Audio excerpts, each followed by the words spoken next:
right-wing media and activists have finally figured out a way to target the No Kings Day 2 protest right here in Austin and bring it up to Donald Trump.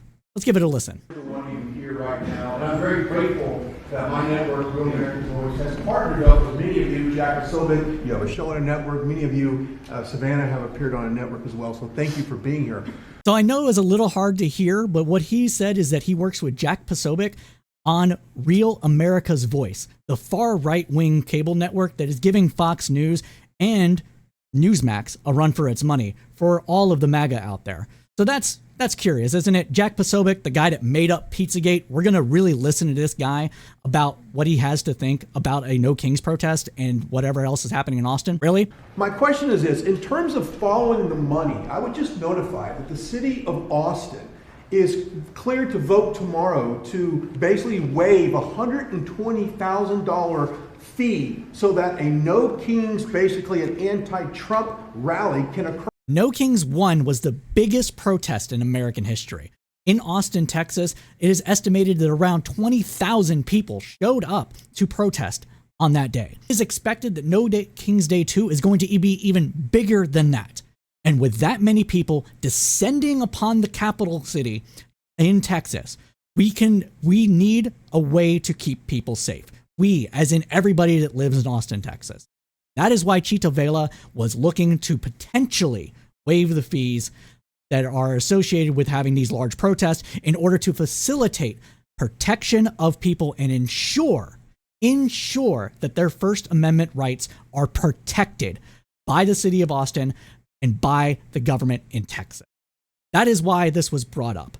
And so but even before this was brought up to Trump, the mayor has said that they were pulling the budget item and that they weren't going to waive the fees due to the fact that it was a large associated cost.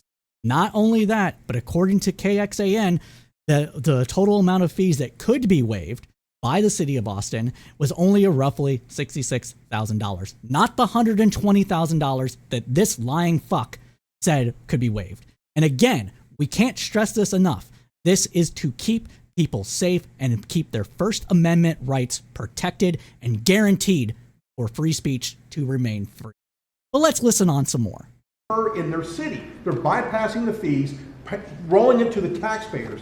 So my question is to you, what can the people of Austin, Texas do right now to make sure that their tax dollars don't fund a No Kings anti-Trump rally coming up?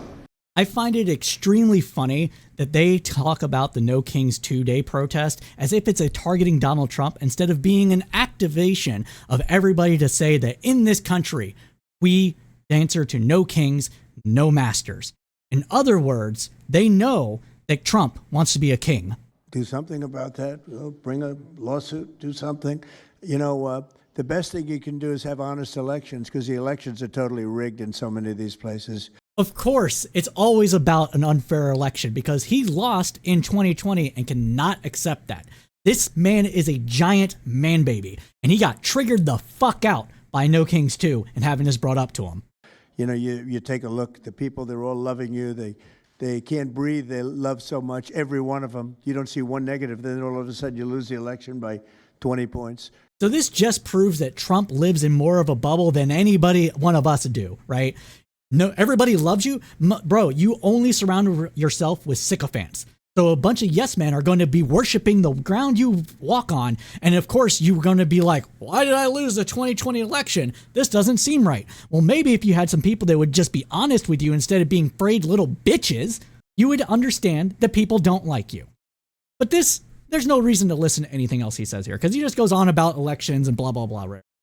What I want to bring up here is that because Trump brought this up, even though there has been, the mayor has claimed that they pulled this item from the agenda, Trump brought this up, right? And we know, based off of the estimated cost, for the total estimated cost, that the city of Austin estimates this is going to cost the city $122,000 on the low end. And $80,000 of that is for the police budget to just man this event. That is the bulk of the cost. And so No Kings 2 being put on by Hands Off Central Texas is having to raise a boatload, a metric ton of money to pay for this. even with fee waivers, even if they get any of the fees waived, any of them whatsoever, they're still going to have to raise massive amounts of money to ensure that a protest is not only safe for the city, but safe for the people involved. And that is what the cost of free speech is in this country. $122,000 for roughly a 3.5-hour protest, to shut down the streets for about an hour, to rent a space to have an event at, on city grounds, in a park. $122,000, with the vast majority of that being towards the police budget. So my ask for all of you is, if you find this video, is to please go donate anything that you can. Every single little dollar helps in this effort to ensure that No Kings Day 2 in Austin, Texas, at the Texas Capitol, can continue on. Because Hands Off is nothing but volunteers. These are people that are putting their blood, sweat, and tears into this movement. And they do not have that kind of cash. They are extremely reliant on the generosity of everybody that's involved. So please, I'm begging you, donate.